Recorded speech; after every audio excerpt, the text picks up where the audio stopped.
छोट छुआ को भगवान द्वितीय रूप बोली कहुए। छोट छुआ सबुले सत कहूवा बेले मन भी पवित्र थाए। आमे मिछ कहूनु आज्ञा।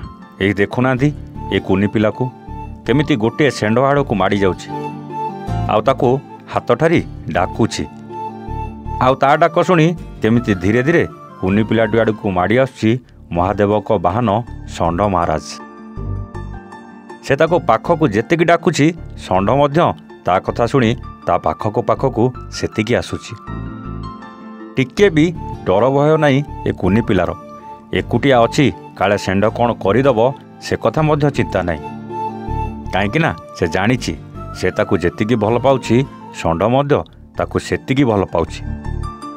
आउ शेष रे षंड को घरर दुआर मुह पर्यंत डाकिकी आनी सारलानी। आउ ताकू कहूछि तू टिके एटी अपेक्षा कर। आउ ता कथा मानी से सेठी मध्य अपेक्षा करुछि। आउ संगे संगे पिलाटी घर भितर को दौड़ी जाउछि।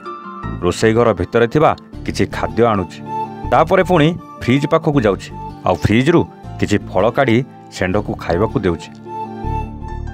अति कम बयस रे एई शिशुटीर किपरि कार्य करिवार मनोवृत्ति और विशाल हृदय रहिछि थरे देखंतु। तेबे दर्शक बंधु छोट पिलाटर एपरी काम देखि लोक माने खूब प्रशंसा करुथुवा बेले सोशल मीडिया रे ए भिडियोटी भाइराल हेबार लागिछि। सते जेमिति से शेंडटीर मन कथा को बुझी पारुछि ए कुनी पिलाटी निज स्नेहबला कुनी हाथ रे खुआई दउछि। तेबे दर्शक बंधु आजिर एई स्वार्थवादी दुनिया रे मनीष को साहाय्य करनथुवा बेले पशुपक्षी को खाइबा को देबा तो दूरर कथा नृशंस भली माड़ मध्य मारुथुवार दृश्य आपण माने देखिथिबे। किए मध्य गरम पानी पकई देउछंती। एपरि अनेक खबर आम सामना को आसुथुवा बेले एई छोट पिलाटी को देखि सेई मानको किछि शिखिबार अछि ओ एपरि मानसिकता को बदलैबार अछि किछि शिखिबार अछि। ओ ब्यूरो रिपोर्ट A1 ओडिया।